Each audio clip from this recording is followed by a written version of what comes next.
बहुत समय पहले एक छोटे से गांव में रघु नाम का एक धोबी रहता था।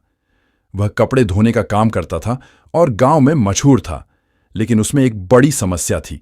वह बहुत आलसी था। वह चाहता था कि बिना मेहनत के ही उसका काम हो जाए। रघु के पास एक गड्ढा था जिसका नाम था धोलू। धोलू रोज भारी कपड़ों की गठरी ढोता और नदी किनारे से वापस लाता। वह दिन भर मेहनत करता, लेकिन रघु उसे ज्यादा खाना नहीं देता था।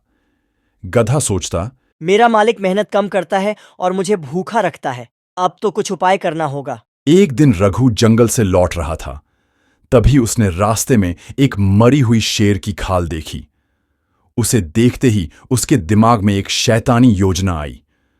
उसने सोचा, अगर मैं इस खाल को अपने गधे पर डाल दूं तो लोग इसे शेर समझकर डरेंगे और कोई भी इसे खेत में चरने से नहीं रोकेगा।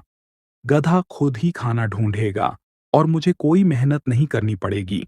योजना पर काम करते हुए रघु ने गधे को शेर की खाल पहना दी और उसे पास के हरे भरे खेत में छोड़ दिया। गांव वालों ने जब शेर को खेत में देखा तो डर कर भाग गए। गधा खुशी खुशी ताजा घास और फसल खाने लगा। धोलू सोचने लगा, वाह, अब बिना मेहनत के मुझे भरपेट खाना मिलेगा। मेरा मालिक होशियार तो है। कुछ दिन तक सब ठीक चला। गधा बिना किसी डर के खेतों में घास चरता रहा।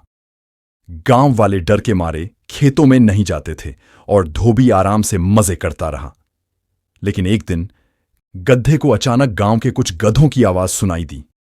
वह खुश हो गया और सोचा, चलो अपने साथियों से मिलकर थोड़ी बात करूं। बिना सोचे समझे उसने जोर जोर से करना शुरू कर दिया। उसकी आवाज पूरे गांव में गूंज उठी। गांव वालों को समझते देर नहीं लगी कि यह असली शेर नहीं बल्कि एक गधा है। गांव वालों ने लाठी डंडे उठाए और खेत की ओर दौड़े। गधे को देखते ही वे गुस्से में आ गए और बोले, यह तो धोबी का गधा है, इसने हमें मूर्ख बनाया। गांव वालों ने गधे को घेर लिया और उसे पकड़कर खूब पीटा। जैसे तैसे गधा अपनी जान बचाकर वहां से भागा और सीधे धोबी के पास पहुंचा। धोबी को पहले से ही डर था कि ऐसा कुछ होगा। वह गुस्से में चिल्लाया, मूर्ख गधे, अगर तूने आवाज न निकाली होती तो हम आराम से मजे करते। अब हमारी चालाकी सबको पता चल गई।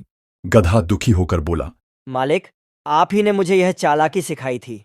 अगर मेहनत और ईमानदारी से काम करते तो हमें यह दिन नहीं देखना पड़ता। धोबी को अपनी गलती का एहसास हुआ और उसने वादा किया कि आगे से वह मेहनत करेगा और गधे का भी ध्यान रखेगा। आज की कहानी हमें यह सिखाती है कि चालाकी और धोखाधड़ी का अंत बुरा होता है। बिना किसी मेहनत के कुछ भी हासिल करना मुश्किल है। अगर हमारी कहानी आप लोगों को पसंद आई हो तो सब्सक्राइब करना न भूलें और हमारे साथ जुड़े रहें ऐसे ही और मजेदार कहानियों के साथ।